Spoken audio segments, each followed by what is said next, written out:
Okay, first guy I've asked to talk is our current head coach, Coach Anderson. Are you prepared, John? As prepared as I'll ever be, Coach.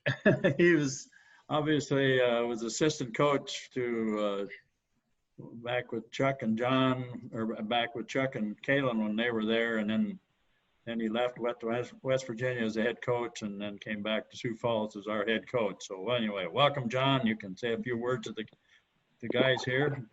Thanks for being on. Well, thank you, Coach. I was honored when you asked me to, and been trying to get on here for the last couple of weeks, guys. But little kids baseball and some of those things that pop up on Thursday nights. It's great to see so many of you on here that I've met before. Many have heard stories, at least, from the guys that I'm pretty close with. So great to be on here. I won't take too long, but just was thinking about something that I could tie the past, which you guys are all a proud part of, to what we got going on here in the future, or right now in the present, I guess, and wanting to do in the future as well. And I was thinking about common traits from the program back when I started with Coach, and obviously hearing what you guys were able to accomplish and how you did it, and the trying circumstances that you had. I've heard all those things, and sorry to make you guys don't feel too bad about this, but we're not eating banana bread and cold meat sandwiches on the side of the road anymore in our days. But we've progressed a little bit from there. And, I was thinking about what ties us all together is just hard work.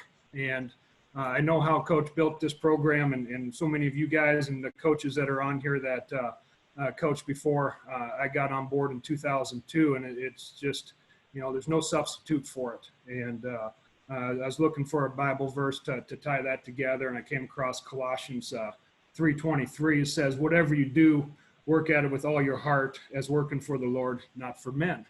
And I think that works well in our program, and because it was never about the individual, is always about the team and glorifying our Lord through the process. And Coach, you taught me that.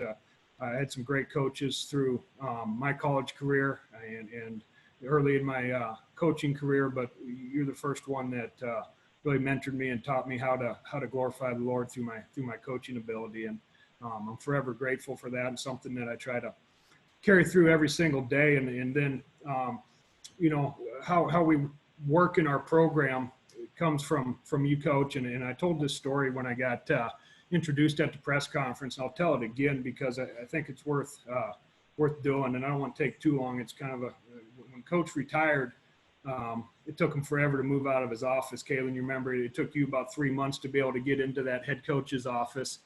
And I wandered down there one day, and it was empty, and sitting on the desk with a couple crumbs, and a stapler, and written on that stapler was in tape. And on it was an old pen, barely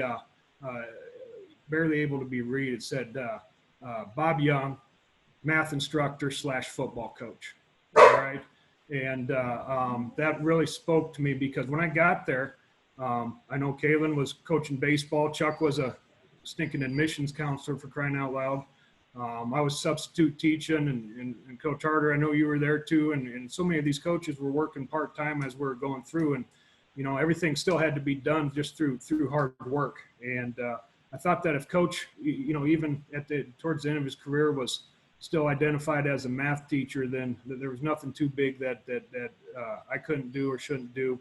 And that carries forward into our program today. The fact that things have changed in the D2 era drastically from what you guys were used to, and we got things now that you all didn't have, and things that you should have had.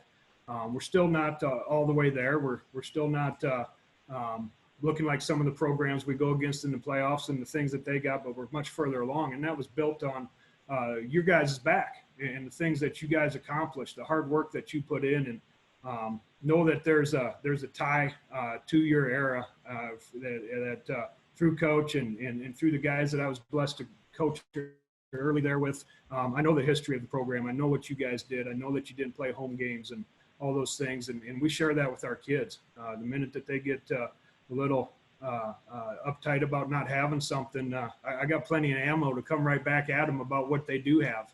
And it's all about, we're still very much a blue collar program today.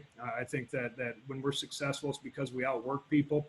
When we're successful, it's because we find kids that buy into just wanting to work, and kids that love football, regardless of how many people are in the stands, regardless of what you got or don't have. And that's when we're successful, and we have a bunch of those kids. And that's a tie right back to this group of men and this group of coaches. And please know you're always welcome in our program, and would love to have you guys around whenever you want to come. And I appreciate, I was told about 3 to 5 minutes, Coach. Hopefully that's good enough, but appreciate the opportunity to speak to you guys. And please come see us when you're in town. Thank you.